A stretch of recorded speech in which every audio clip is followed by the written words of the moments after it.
Kaum merah dari gurun Namibia, rahsia kehidupan himba dan haiwan padang pasir. Di tengah padang pasir kering di Namibia, ada satu kaum yang masih kekal dengan cara hidup nenek moyang mereka, kaum himba. Kulit mereka merah seperti tembaga, rambut disapu lumpur dan minyak, dan mereka hidup harmoni bersama alam. Tapi yang paling menarik, cara mereka menyambut tetamu sangat berbeza dari mana-mana tempat di dunia. Kaum himba tinggal di kawasan terpencil berhampiran sempadan Angola. Cuacanya panas, hampir tiada hujan sepanjang tahun. Tapi mereka masih bertahan, sebab mereka faham bahasa alam. Mereka tahu bila awan mula bergerak, bila rumput mula tumbuh, dan bila haiwan akan datang mencari air. Setiap pagi, kaum lelaki akan membawa kawanan lembu dan kambing keluar meragut. Lembu bukan sekadar sumber makanan bagi mereka, tapi lambang kekayaan, maruah, dan warisan keluarga. Anak-anak kecil pula bermain bersama kambing, sambil belajar mengenal arah angin dan jejak haiwan.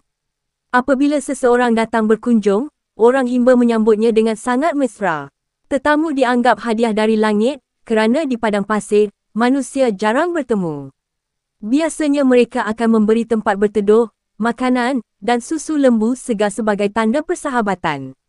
Bagi mereka, berkongsi apa yang ada walau sedikit, adalah tanda penghormatan tertinggi. Adat mereka mungkin kelihatan pelik bagi dunia luar, tapi bagi himba, itu lambang kejujuran dan kepercayaan. Tiada pintu tertutup, tiada rahsia antara jiran. Semua hidup dalam satu komuniti besar yang saling melindungi. Kaum himba percaya, haiwan bukan sekadar sumber hidup, tapi juga penjaga roh nenek moyang. Mereka percaya setiap lembu mempunyai nama dan jiwa tersendiri.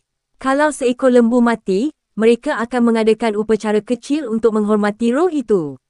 Anjing juga memainkan peranan penting, sebagai pelindung kampung dari serangan haiwan liar seperti dubuk atau singa yang sesekali melintasi kawasan gurun.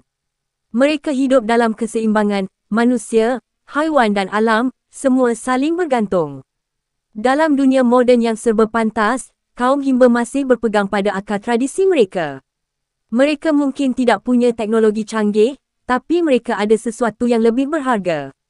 Kebijaksanaan hidup bersama alam. Kaum merah dari gurun ini mengingatkan kita, bahawa untuk terus hidup, kadang-kadang kita perlu kembali kepada asas.